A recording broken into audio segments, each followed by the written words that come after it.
Para empezar, ¿qué es la Guerra Fría? Se le llama Guerra Fría a la etapa política que va desde 1947 hasta 1990. Su característica principal es la rivalidad entre las dos superpotencias que vencieron en la Segunda Guerra Mundial. Por un lado está Estados Unidos dirigiendo el bloque capitalista, por otro lado está la Unión Soviética dirigiendo el bloque comunista. Desde el final de la Segunda Guerra Mundial hasta la caída del muro de Berlín, el mundo quedó dividido en dos partes importantes, que aunque no existiera un conflicto bélico como tal, se disputaban el territorio mediante sus sistemas políticos.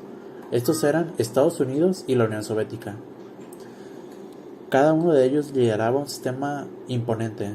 Por parte, Estados Unidos, el sistema capitalista, que lanzaba un gran desahogo económico que brindaba a quienes estaban dentro de él la libertad de poder realizarse económicamente. Y por otro lado estaba el socialismo, que aunque tuviera contradicciones, era la solución digna para toda la clase trabajadora de la época, que se encontraba aún resentida por los estragos de la Segunda Guerra Mundial. Por un lado, de Estados Unidos, que usaba el sistema capitalista. Este es un sistema económico y social basado en que los medios de producción deben ser de propiedad privada. El mercado sirve como mecanismo para asignar los recursos escasos de manera eficiente. El capital sirve como fuente para generar riqueza.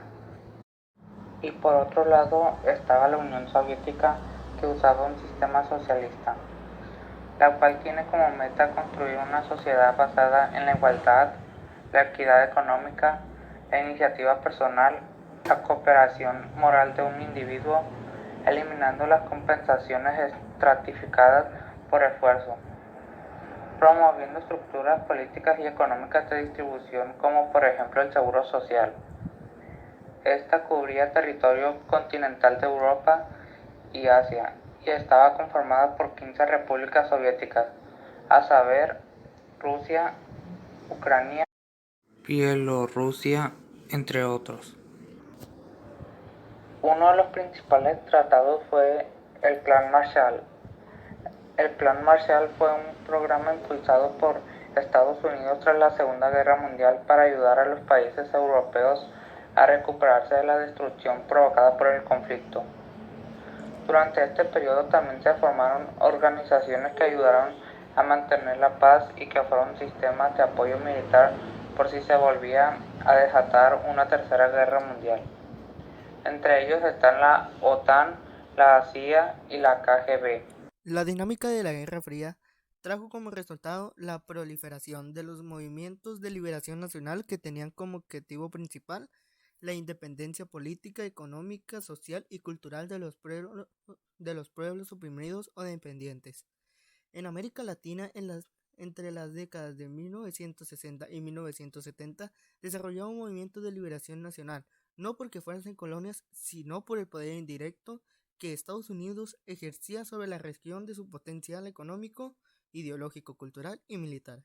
A partir de los años de la década de los 60 del siglo XX, el proceso de descolonización introdujo una nueva figura de derecho nacional, los movimientos de liberación nacional. Durante la Segunda Guerra Mundial y la posguerra ya habían surgido movimientos de este tipo de lucha contra el colonialismo en Asia, África y América Latina.